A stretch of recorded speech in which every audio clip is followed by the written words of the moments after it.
Well, Luma, the Obama administration facing heated questions from the media over the deteriorating situation in Iraq, including its past claims that al-Qaeda had been decimated and that ending the Iraq war could be one of the president's greatest achievements. Given what we're seeing now in Iraq, can you still claim those as two of your signature achievements?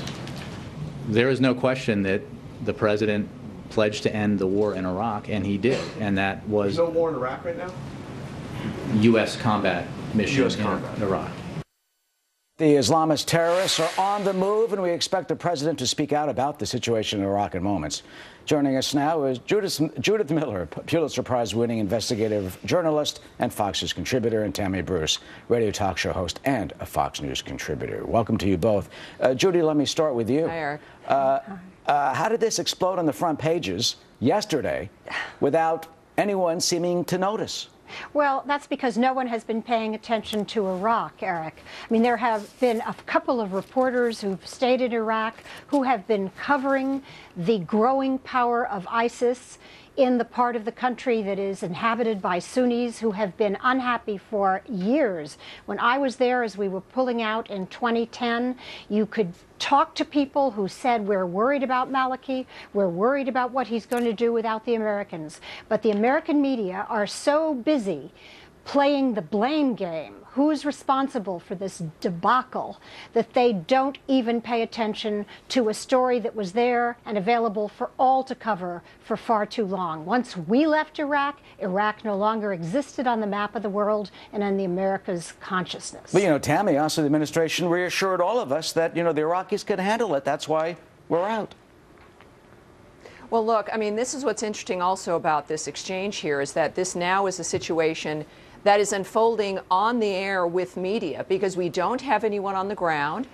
The administration, as you saw with that exchange with John Carl, really doesn't provide any helpful information. The briefings over the last 6 years have really been an exercise in futility. So the John Carl question becomes the statement, which is very interesting. And I've been surprised, and I know the president's coming up. I think it's a plot against our segments here on Fridays. But he's coming up again here. And I'm concerned that we pretty much say into the media that we're not going to have boots on the ground or what we're going to do or what our strategy is. And you know the enemy via satellite, via the internet, is also watching that news. So this is playing out in the media.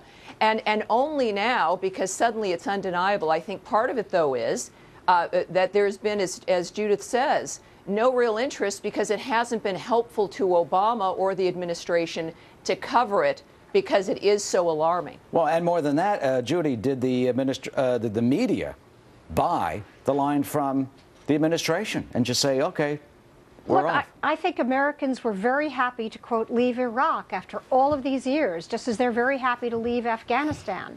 The real question is what happens when we leave and the circumstances under which we leave. And we're going to go on fighting about that, Eric, for a long time. I think it's interesting that the exchange we just heard between Jay Carney and John Carl, that wasn't even a part of the ABC report, that heated exchange on the situation in Iraq and who's responsible and how did this situation occur. It's just as if, oh, wow, we woke up one morning and ISIS, our enemy, that is al-Qaeda, aligned group, they're even too radical for al-Qaeda, is suddenly threatening Baghdad. It's really a failure, yet another failure of reporting. And Tammy, do you think it's a failure of the media also, or the administration, or Maliki, for not signing that status of forces agreement? Well, look, I mean, everybody, as Judy says, everyone wants something to be over, but we don't think in the long run. I think that there's been such a lack of information. I wonder how many reporters were looking up a cartoon character named ISIS and were wondering what the heck it was that was going on. I mean, we've got to look at this as a framework of a failure of the media in general for 6 years. They've listened to, you know, when Major Garrett was with Fox and asking hard questions, Ed Henry, and suddenly I think ABC did not report on this because it highlights what they haven't been doing for 6 years. It's concerning that when the media does its job, or when somebody from the legacy media does its job, suddenly it's a revelation. Asking a difficult question shouldn't be shocking to people, and John Carl shouldn't be considered a hero.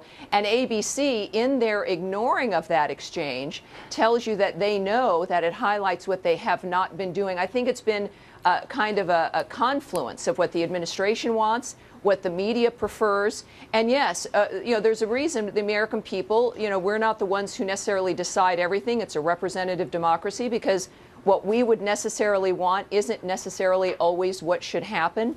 And it seems like everything is turned on its head these days. All right, Tammy and Judith, and it's fascinating that question, a tough question, is asked, and as Tammy says, apparently was not aired and did not see the light of day at ABC, but did see the light of day here on Fox News. Thank you to both of you. We're waiting for the president to come out and address the nation in just a few moments at the White House, and we will, of course, bring that to you live as soon as the president appears. Thank you.